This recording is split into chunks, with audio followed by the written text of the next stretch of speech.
All right, so the big story in real estate is that the housing market is declining or crashing or crisis, whatever you want to call it. Well, what is the reason that home prices are still going up? If fewer people are buying houses, why are the prices still going up? And if that's the case, why are builders constructing fewer homes? Well, we've talked about this before. We predicted this over a year ago that there will be a slowdown in the sales rate, the number of houses sold, an increase in interest rates. Interest rates were going to go up, and they went up from 2.5% to now almost 7%. It's almost three times the interest rate. But we also predicted that house prices will not crash. A lot of people are waiting for this big crash of house prices. Probably not going to happen. Here's why. There still is a huge volume of people that need to buy a house. More importantly, the inventory is not going to go up. Yeah, there are houses for sale. Many of those houses that are for sale are at a price that seems to be higher than what people are going to want to pay. But here's the problem. The sellers of those houses are not going to sell it at a discount. Here's the difference between 2022 and 2008, when people were just slashing and burning, getting rid of houses. People in 2008 had two or three houses, couldn't afford it, they just need to dump them or get foreclosed or do a short sale. Well, the people who own homes now don't have a distressed sale mentality. Underwriting for loans was very, very heavy duty for the last 10 years. 20% down, good credit, good income, everything. Plus, the interest rates are low. Think about that. You have somebody selling a house who has an interest rate that's 2.5%, 3%. Why are they going to sell it? Because if they sell it, no matter what they get for it, even if they buy a great new house, now they have to pay 7% on their new house. So even if the house is the same price, they don't even get any better house, their mortgage is going to go up from, it might go up $1,000 or $2,000 more than what it was, because their interest rate is now going to be higher. It's almost like a forced refinancing at a higher rate. So sellers are thinking, well, if I can get a big price for my house that makes it worthwhile, I'll sell it and pay the rate. These lower interest rates are a deal killer for inventory. By deal killer, I mean sellers don't want to sell their house. They're locked into a low rate. And you might say, well, those rates were only around for a couple years, from 2019, 20, maybe into 21, 2.5 years. That's true. But anybody who had and you might think everybody didn't buy a house during that 2 years, right? But here's the thing. Anybody who had a mortgage before that bought a house in 2010, bought a house in 2011, 2012, even if their rate was higher, 5 or 6%, 7%, guess what? As soon as the rates went down to 2 or 3%, refinance, just like that. So anybody who's not stupid refinanced their house when the rates were low in 2019 and 20 and beginning in 21. So everybody's got a low rate, unless they missed the boat. Everybody's got a lower rate than 7, that much I can tell you. So the people who would be potential sellers, they're not selling unless they get a big windfall. They don't need to, right? You're almost better off renting it. The way rents are, if you have an extra house or a house you don't want, unless you can get big money for it, just rent it. Put it on the rental market. Right now, rents are through the roof. So the high rates are not going to solve the house price issue, the rising prices. It's not going to solve that. Probably won't even solve the inventory problem. People still want to buy houses because they need a place to live. So builders at the same time are also cautious. Builders are really scared right now because they're afraid that no one's going to buy a house, which may or may not be true, but a lot of builders made it through the 2008 to 2010 crisis. They're not going to go out on a limb and start building spec houses left and right.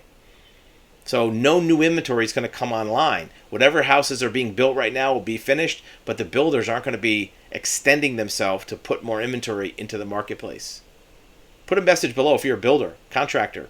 What are you seeing? There's a lot of remodels, there's a lot of repairs, there's a lot of additions, but new homes, unless it's one house built for one client for a new house for them, they're really not a big factor right now. And lumber prices are still up from what they were 4 years ago. Materials are hard to get, so the prices are high. And more importantly, the regulatory burden of building a new house between licenses, permits, fees, impacts, everything else, make it so that unless the first 100,000 of the price of a house a lot of times goes into permits and fees and impact fees and licenses. We saw a project, we were talking with a builder colleague of ours, that they were building a house in a neighborhood that was already established. It wasn't a new neighborhood. There was an infill empty lot, and they wanted to build a house for a client. And they went to pull permits, and the county where this property is located said, yeah, your permit fee is $5,800, and your tax rate is going to be another $4,200, and all the things they have to pay. Okay, that's fine. Your inspection fees, whatever. But they also said, oh, by the way, we need more infrastructure in this subdivision. We need the streets need to be repaved, and we need 2 more fire hydrants, and we need new curbs put in, because of this house is going to put more impact on the neighborhood. So in order to get approved for your permit, you have to pave 180 feet of new road. You have to put in 2 fire hydrants, and you have to put a new curb on the south side of the street. That's 30-40 grand worth of construction, even at cost. So unless the bid and the quote with that in there was acceptable to the contractor's client that was building the house would never get built, and the client ended up going for it because they wanted a new house. But try that with a spec home. Try putting another 30 or 40 or 50,000 expense into a spec house that you're just going to offer to sale in this marketplace. Builders won't do it. So there's a lot of extra expenses being stuffed into these houses, and that's not counting the price of land. So if you have $100,000 for impact fees and permits and taxes, if you have, let's say, another $100,000 for the piece of land, right? And different parts of the country are different. You might be able to get the land for $50 and the permit fees for $150, or vice versa, whatever. But let's say you got $125 before you even start building, counting excavation, site work, whatever. You got $200 grand. Well, now you build a 2,000 square foot house, right? Let's say it's an average house is 2,000 square feet. Most houses are bigger. At $200 a square foot, which is, pretty cheap. That's $400,000 construction cost, plus $200 for the land and permits. You have $600,000 in cost before you even try to amortize your capital, before you even start paying back carrying costs, before you start paying back your fixed overhead as a builder, sales commissions. You sell a house, you got 8% in cost. So in reality, in order to make that project worthwhile, if you work on that project for 8 months or close to a year, right? How much profit do you want to make? Not even so much profit. How much income does that building company need to make to be tied up for a year? 100 grand? Is that fair? I don't know. 100,000 is a lot of money, but how much is the managerial salary of a project manager worth for a year? 100 grand? Right? Plus the carrying costs on all your equipment, your office, rent, electricity. Builders have insurance and bonds and work comp insurance. So let's just say it's 100 grand. It's going to be way more than that. You got 200 before you build a house. You got another 400 in construction costs. That's 6 plus 100,000 in all your carrying costs. You're at 700,000, right? If you sold the house for $900,000 minus commissions that you pay to a realtor to sell it, you're going to net maybe 800 grand. Is that worth it? I don't know. I mean, and now you're selling a $900,000 house that only has 2,000 square feet. So this is where the math makes it hard to do spec home construction. Certainly there's parts of the country you can do it cheaper. You can buy a lot for 20 grand. Maybe you got 40,000 in fees. Maybe you can scratch together a little 1,500 square foot builder grade house with, Home Depot laminate countertops for maybe it's more like 180 a square foot. So maybe now you have, 300,000 in the house. So maybe altogether you got 350, you sell it for 465, 470. Maybe you can sell that house. But in reality, that's not going to be a large volume thing because The builder doesn't have a lot of revenue to pay for the increased costs. Good luck trying to find contractors, subcontractors, and laborers and framers. Right? They don't exist. Right? There's a lot of builders that are paying $50 to $60 to $70 per hour for skilled tradesmen. I'm not talking about plumbers, electricians. That's more. That's $100 an hour. I'm talking about roofers, framers, sheetrockers, flooring, kitchen. That's $50, $60 an hour cost paid to the actual employee, plus work comp insurance, liability insurance, everything else.